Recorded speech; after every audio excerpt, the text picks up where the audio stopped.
વિદ્યાર્થી મિત્રો, ધોરણ 12 ના વિદ્યાર્થીઓનો ફરીવાર એક નવા યુનિટ સાથે સ્પર્ધા ઓનલાઈન એજ્યુકેશનમાં ખૂબ ખૂબ સ્વાગત છે।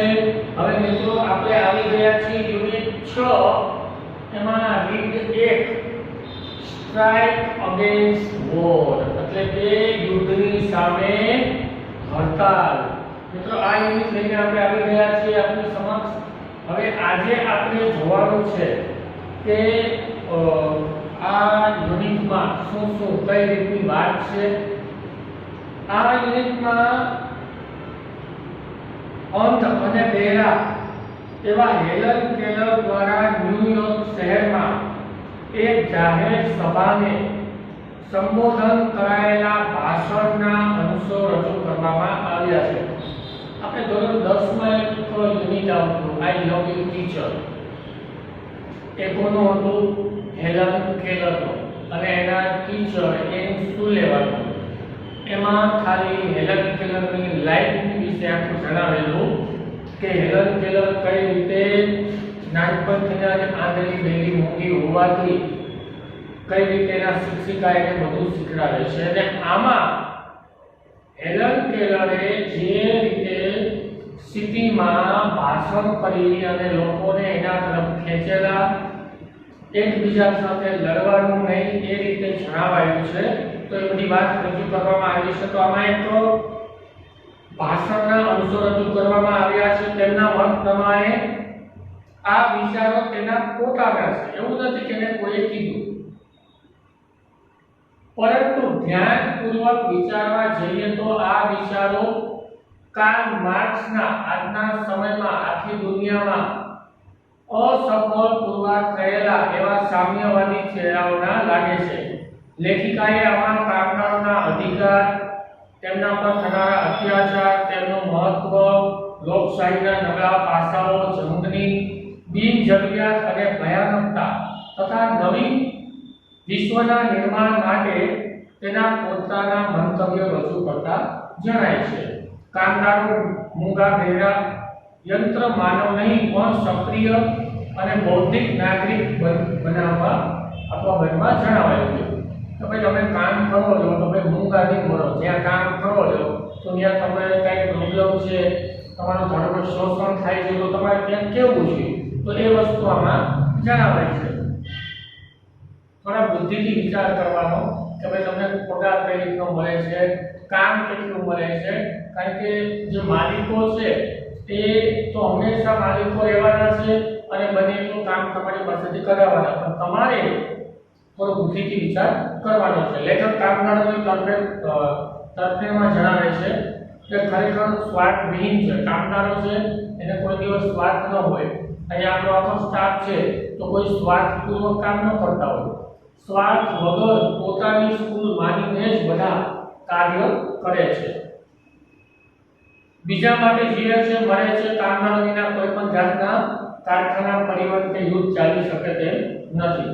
તો ફટાફટ મિત્રો આપણે યુનિટ સ્ટાર્ટ કરી દઈએ છીએ, કારણ કે થોડું યુનિટ મોટું છે એટલા માટે સમય જાજો બગાડવો નથી, બીજી કઈ આપણે વાતો કરવી નથી।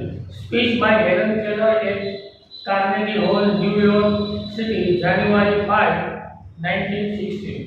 1916 માં 5 જાન્યુઆરીના રોજ કાર્નેગી હોલમાં ન્યુયોર્કની અંદર હેલન કેલર દ્વારા દેવામાં આવેલી આ સ્પીચ છે।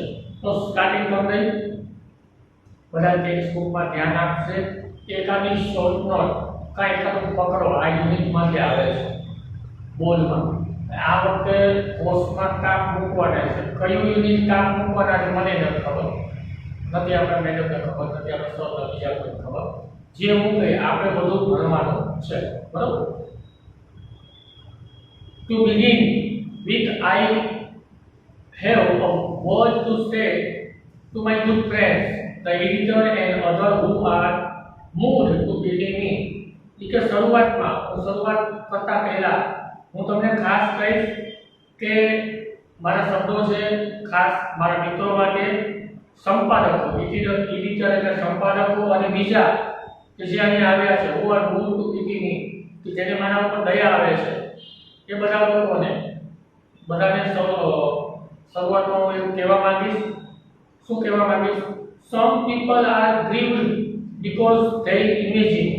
અમુક લોકો દુખી છે, ગ્રીવ્ડ એટલે દુખી હોવું, બીકોઝ કારણ કે ધે ઇમેજિન તેઓ એવી કલ્પના કરે છે, I am in the hands of unprincipled person. હું કે એવા વ્યક્તિની બિન સિદ્ધાંતવાદી, પ્રિન્સિપાલ એટલે સિદ્ધાંત અને અનપ્રિન્સિપાલ એટલે બિન સિદ્ધાંત, સિદ્ધાંત વગરનો એનો ઓપોઝિટ વર્ડ થઈ ગયો. હું કે એવા વ્યક્તિના હાથની કઠપૂતળી છું. પર્સન હુ પરસ્યુડ મી, પરસ્યુડ એટલે સમજાવવું, જે મને સમજાવે છે, to adopt unpopular cause and make me mouthpiece of their propaganda. Propaganda એટલે પ્રચાર કરવો અને એડોપ્ટ એટલે સ્વીકારવું. અનપોપ્યુલર ન ગમતું હોય તેવું, સ્પેલિંગ લખજો બધા આકડા છે. કોઝ એટલે કારણો. તો આ લોકો એવું સમજે છે કે હું એવા લોકોના હાથની કઠપૂતળી છું કે જેવા બિલકુલ સિદ્ધાંતવાદી નથી, જે લોકો મને કોઈ ગમતા નથી, એના કારણ છે એ સ્વીકારવા માટે મને સમજાવે છે. માઉથપીસ અને માધ્યમ, તમે મને હું જાણે કેમ એ લોકોના હાથની કઠપૂતળી હોય અને એના પ્રચાર માટે મારો ઉપયોગ કરી રહ્યા છે. હોય ને, આપણે બે પાર્ટી લઈને છે, ભાજપ અને કોંગ્રેસ. હવે ધારો કે હું ભાજપમાંથી બોલતો હોય તો કોંગ્રેસ વાળા શું કે આને જે સમજે એવું કે, ધારો કે હું કોંગ્રેસમાંથી બોલતો હોય, ભાજપ વાળા શું કે ભાઈ આ કોંગ્રેસનો માણસ છે, એના સમજાવવામાં આવ્યું છે એક્સ વાય ઝેડ વગેરે. માટે આ પણ એવું કહે છે કે જે લોકો ત્યાં જોવા આવ્યા છે એ લોકો બધાય એવું કહેવા માટે છે, ઘણા દુઃખી પણ થાય છે કે હું એવા લોકોની હાથની કઠપૂતળી છું કે જે લોકો ના માધ્યમ માટે હું પ્રચાર કરું છું, પણ ખરેખર એવું નથી. નાઉ લેટ ઇટ બી અન્ડરસ્ટેન્ડ. ચાલો હું આ વાતને ક્લિયર કરી દઉં. Once and for all. એક વખત નહીં, હંમેશા માટે તમને એક વાત કહી દેવા માંગુ છું. I do not want their PT.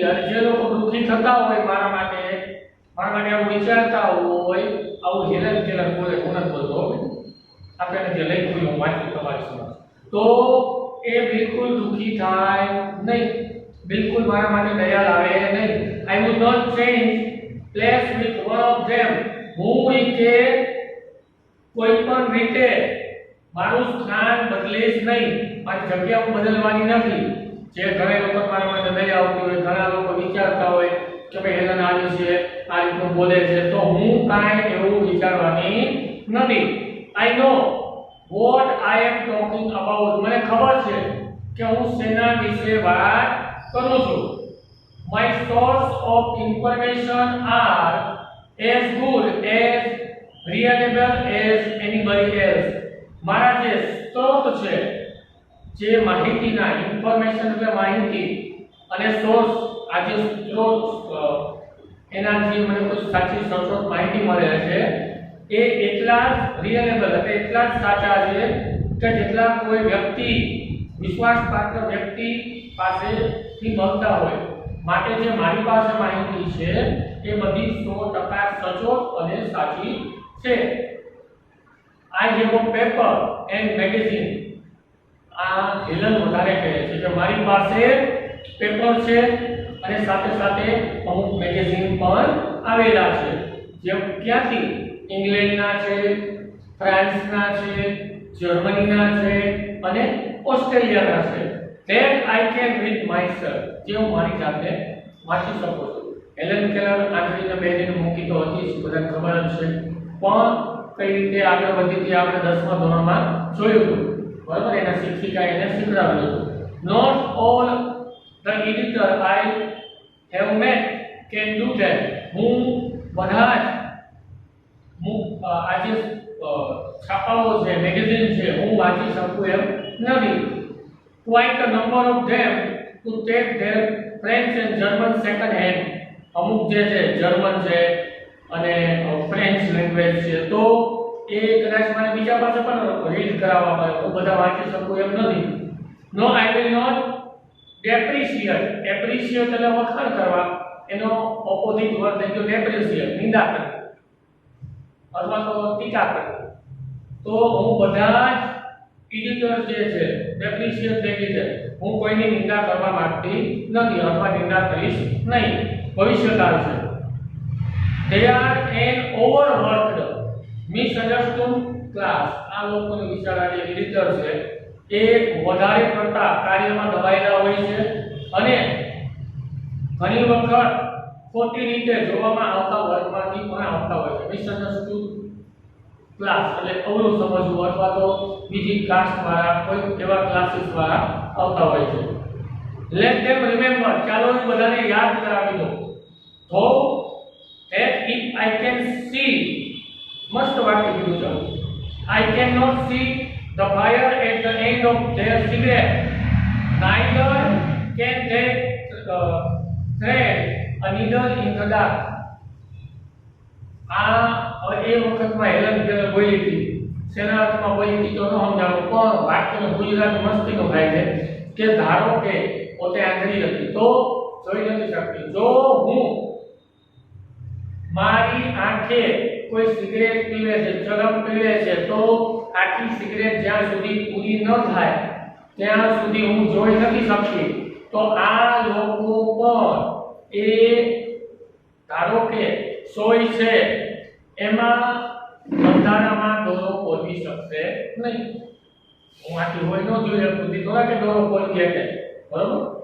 અંધારામાં એનાથી દોરો ન પોરવાય, એના જેવી વાત છે. All I ask, gentlemen, is fair will and favor. હું માત્ર એક આદર્શ વર્ગને કહેવા માંગુ છું. જેન્ટલમેન એટલે આદર્શ વર્ગ. fair in fair and no favor. એક આદર્શ ક્ષેત્રમાં પ્રવેશવા માંગુ છું અને I have entered the fight against the preparedness and against the economic system under which we live.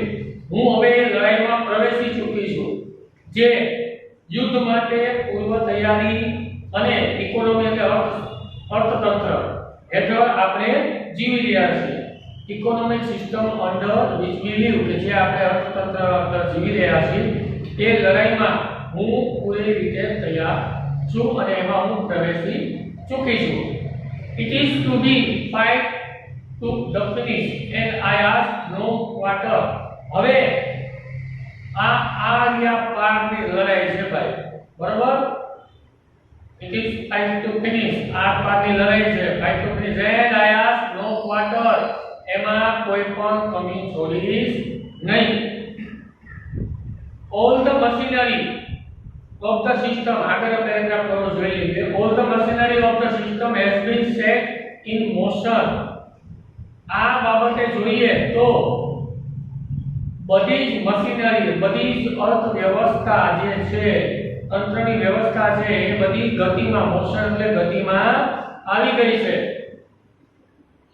Above the complaint and din of the protest from the worker is hard voice authority.